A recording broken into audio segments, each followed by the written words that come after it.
ಧರ್ಮಸ್ಥಳ ಬಿಜೆಪಿಯವರ ಸ್ವತ್ತಲ್ಲ, ಅದೊಂದು ಸಾರ್ವಜನಿಕ ಕೇಂದ್ರ ಅಂತೇಳಿ ಡಿ.ಕೆ. ಶಿವಕುಮಾರ್ ಅವರು ಹೇಳ್ತಾರೆ. ನಾವೆಲ್ಲ ನಮ್ಮ ಸ್ವತ್ತು ಅಂತ ಹೇಳಿವಿ. ನೀವು ಸಮಸ್ತ ಹಿಂದೂ ಸಮಾಜದ ಸ್ವತ್ತಿನೊಳಗೆ ನೀವು ಈಗ ಕೈ ಹಾಕುವಂಥ ಪ್ರಯತ್ನವನ್ನು ಮಾಡ್ತಾ ಇದ್ದೀರಿ. ನೀವು ನಮ್ಮ ದೇಶದ ವಿವಿಧ ಗುಡಿ ಗುಂಡಾರಗಳ ದುಡ್ಡನ್ನು ಹೊಡೆಯುವ ಪ್ರಯತ್ನವನ್ನು ಮಾಡಿದ್ದೀರಿ. ಮತ್ತು ನಿಮ್ಗೆ ಭಯೋತ್ಪಾದಕರು, ಕುಕ್ಕರ್ ಬ್ಲಾಸ್ಟ್ ಮಾಡಿದಂಥ ಭಯೋತ್ಪಾದಕರು ನಿಮ್ಗೆ ಬ್ರದರ್ಸ್ ಆಗ್ತಾರೆ. ನಿಮಗೆ ಮುಸ್ಲಿಂ ಲೀಗಿನ ಜೊತೆಗೆ ಸಂಪರ್ಕ, SDPI ಜೊತೆಗೆ ಸಂಪರ್ಕ, PFI ಜೊತೆಗೆ ಸಂಪರ್ಕ ನಿಮಗೆ ಭಾಳ ಸಂತೋಷ ಆಗ್ತದೆ. ಯಾವನೋ ಒಬ್ಬವ ಅಯೋಗ್ಯ ಬಂದು ಕೊಟ್ಟ ಅಂದ್ರೆ ಅದಕ್ಕೆ ಒಂದು ಏನದ ಇದು ರಚನೆ ಮಾಡ್ಯಾರಲ್ಲ, SIT ರಚನೆ ಮಾಡೋದು, ಇಲ್ಲ 164 ಕೊಟ್ಟಾನಂತ ಅನ್ನೋದು. ಆ ಬಾಹುಬಲಿ ಬೆಟ್ಟ ತೆಗೆದ ನಾಚಿಗೆ ಬರೋದಿಲ್ಲ ನಿಮಗೆ. ಯಾರ ಬಗ್ಗೆ ಮಾತಾಡ್ತಾ ಇದ್ದೀರಿ ನೀವು? ಈ ಸೌಜನ್ಯ ಕೊಲೆ ಕೇಸಿನ ಪ್ರಕರಣ ಆದ ನಂತರ ನಾವು ತನಿಖೆ ಮಾಡ್ತೀವಿ ಅಂತಂದ್ವಿ. ನಾವು ಅತ್ಯಂತ ಶಾಂತ ರೀತಿಯಿಂದ ಇದ್ವಿ. ಷಡ್ಯಂತರ ಅಂತ ಹೇಳಿಕೆ ಕೊಟ್ಟಾರೆ ಯಾರು? ಡಿ.ಕೆ. ಶಿವಕುಮಾರ್ ಅವರ. ಯಾರ ಬಗ್ಗೆ ಮಾತಾಡ್ತಾ ಇದ್ದೀರಿ ನೀವು? ಇಲ್ಲೇನಾಗ್ಯದ, ಎರಡೂ ಕಡೆ ದಂಡದ ದಡಿಯ ಮೇಲೆ ಕಾಲಿಟ್ಟು ಹೋಗುವಂಥ ಪ್ರಯತ್ನವನ್ನು ಡಿ.ಕೆ. ಶಿವಕುಮಾರ್ ಮಾಡ್ತಾ ಇದ್ದಾರೆ. ಆದರೆ ನೀವು ಭಯೋತ್ಪಾದಕರಿಗೆ ಸಿಂಪಥೆಟಿಕ್ ಆಗಿ ನೀವು ಸ್ಟೇಟ್ಮೆಂಟ್ ಕೊಟ್ಟಿರೋದು, ನೀವು ಮತ್ತು ಸೋನಿಯಾ ಗಾಂಧಿಯವರು ಹಿಡ್ಕೊಂಡು ಮತ್ತು SDPIದವ್ರ ಮೇಲಿಂದ ಕೇಸು, PFI ಅವ್ರ ಮೇಲೆ ಕೇಸು ವಾಪಸ್ ತೆಗೆದಿರೋದು ಜನ ಮರ್ತಿಲ್ಲ. ಹಾಗಾಗಿ ಮುಸ್ಲಿಂ ಲೀಗಿನ ಜೊತೆಗೆ ನಿಮ್ಮ ಸಂಪರ್ಕ ಅದ. ಯಾರು ದೇಶವನ್ನು ಡಿವೈಡ್ ಮಾಡಲಿಕ್ಕೆ ಮೂಲಭೂತ ಕಾರಣೀಭೂತರಿದ್ದಾರೆ ಅವ್ರ ಜೊತೆಗೆ ನಿಮ್ಮದಲ್ಲಿ ಸರ್ಕಾರ ಅದ. ಸರ್ಕಾರ ಮಾಡಿರಿ ನೀವು. ಅಲ್ಲಿ ಈಗೂ ಅಲೈನ್ಸ್ ತೆಗೆದಿಲ್ಲ ಕೇರಳದಾಗ ನೀವು.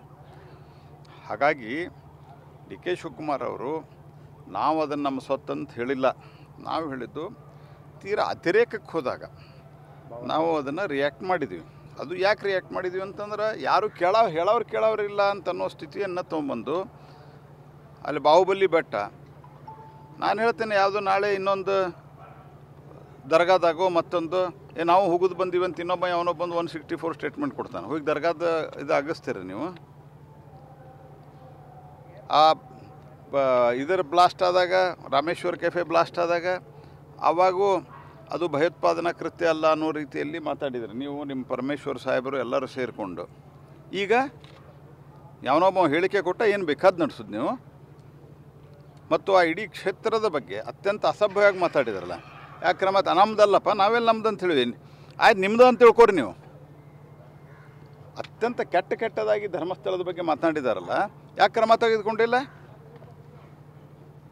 ಮತ್ತು ಇಲ್ಲೇ ಹುಬ್ಬಳ್ಳಿಯಲ್ಲಿ ನಿನ್ನೆನೂ ಹೇಳೇನ, ಹುಬ್ಬಳ್ಳಿಯಲ್ಲಿ ನಡೆದಂಥ ಘಟನೆ, ಅವ್ರಿಗೆ ನೋವು ಗಲಾಟೆ ಮಾಡಿದ್ರು. ಇದು ಇವ್ರದ್ದು. ಮತ್ತು ಅವ್ರ ಮೇಲೆ ಕೇಸ್ ವಾಪಸ್ ತೆಗೆದ್ರೆ ಎಂಥ ಅಯೋಗ್ಯರು ಇವರು ಅಂತಂದ್ರೆ, ಇಂಥ ಅಯೋಗ್ಯರು ಹುಡುಕಾಡಿಕೊಂಡು ಹೋದರೂ ಸಿಗೋದಿಲ್ಲ ಇವರು. ಇಂಥ ಅಯೋಗ್ಯರು ಇವರು ಆಳ್ಲಿಕ್ಕೆ ಲಾಯಕರಿದ್ದಾರೆ. ಅವರು ಇಲ್ಲೇ ಅವ್ರ ಮೇಲಿನ ಕೇಸ್ ವಾಪಸ್ ತೆಗಿತಾರೆ, ಅಲ್ಲೇ ಪೊಲೀಸರನ್ನು ಕಳಿಸಿ ಎಲ್ಲಿ ಬೇಕಾದಲ್ಲಿ ಎಗಿತಾರೆ. ವೀರೇಂದ್ರ ಹೆಗಡೆ ಅವ್ರ ಬಗ್ಗೆ ಬಾಯಿ ಬಂದಂಗೆ ಮಾತಾಡ್ತಾರೆ. ಯಾವ ಕೇಳೋವಿಲ್ಲ ಇಲ್ಲೇ. ಮತ್ತು ಹೇಳ್ತಾರೆ ನಿಮ್ದು ನಮ್ಮ ಸ್ವತ್ತ ಅಂತ ತಿಳ್ಕೊಂಡಿಲ್ಲ ನಾವು.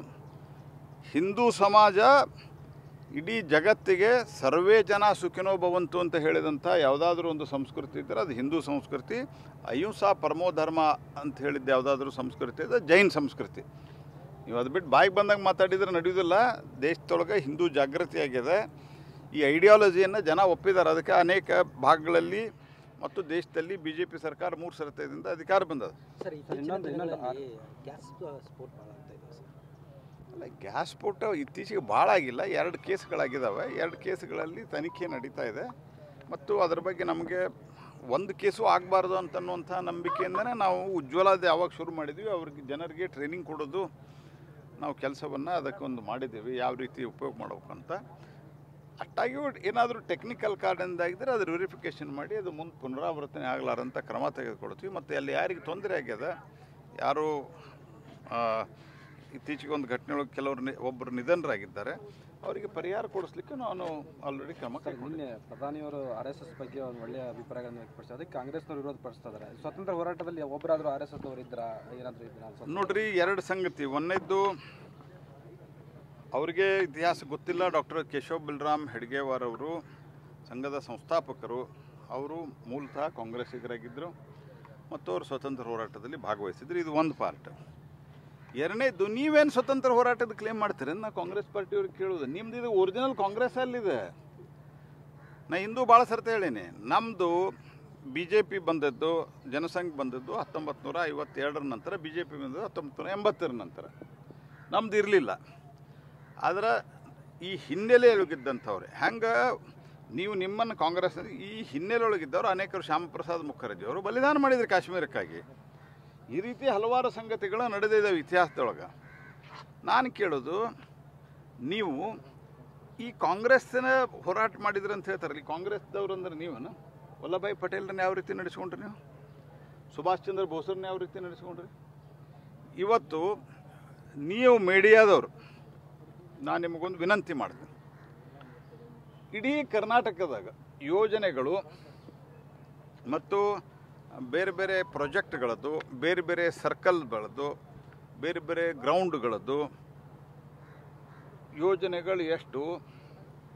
ನೆಹರು, ಇಂದಿರಾ ಗಾಂಧಿ, ಆನಂತರ ರಾಜೀವ್ ಗಾಂಧಿ, ನಡು ನಮ್ಮ ಸಂಜಯ್ ಗಾಂಧಿ ಅವರು ಕಾಂಗ್ರೆಸ್ ಜೊತೆಗೆ ಇದ್ದಾಗ ಎಷ್ಟು ಹಾಸ್ಪಿಟಲ್ಲು, ಎಷ್ಟು ಸ್ಕೀಮು ಇವ್ರದವ.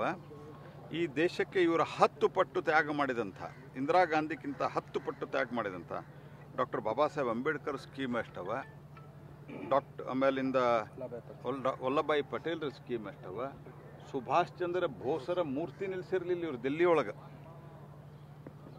ನಿಮ್ದು ಎಷ್ಟಿದೆ? ಗೋಪಾಲಕೃಷ್ಣ ಬಾಲಗಂಗಾಧರ ತಿಲಕರದ್ದು ಎಷ್ಟಿದೆ ಹೇಳಿ ಇವರು? ಅಂದರೆ ಇವ್ರದ್ದು ಒಂದು ಖಂದಾನಕ್ಕೆ ಬರೆದು ಕೊಟ್ಟಿಲ್ಲ. ಇದು ಕಾಂಗ್ರೆಸ್ ಅಂದ್ರೆ ನಿಮ್ಮದು ಒರಿಜಿನಲ್ ಕಾಂಗ್ರೆಸ್ ಅಲ್ಲ.